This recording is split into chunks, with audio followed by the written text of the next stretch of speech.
নমস্কার বন্ধুরা, আশা করি তোমরা সবাই খুব ভালো আছো।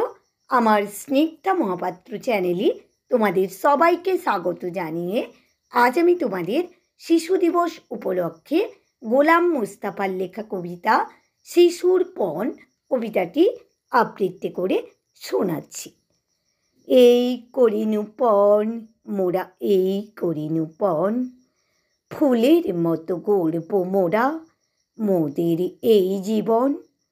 হাসব মোরা সহজ সুখে, গন্ধ রবে লুকিয়ে বুকে, মোদের কাছে এলে সবার জুড়িয়ে যাবে মন। নদী যেমন দুই কূলে তার বিকিয়ে চলে জল, ফুটিয়ে তোলে সবার তরে শস্য ফুল ফল। তেমনি করে মোরাও সবে পরের ভালো করব ভবে, মোদের সেবায় উঠবে ঘেঁষে এই ধরণী তল। সূর্য যেমন নিখিল ধরায় করে কিরণ দান, আঁধার দূরে যায় পালিয়ে জাগে পাখির গান।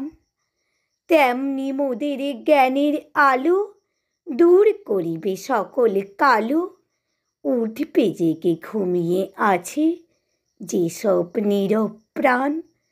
নমস্কার বন্ধুরা, আমি কবিতাটি এখানেই শেষ করলাম। যদি আমার কবিতাটি ভালো লেগে থাকে তোমরা আমার চ্যানেলটি লাইক, কমেন্ট ও সাবস্ক্রাইব করে আমার পাশে থেকো।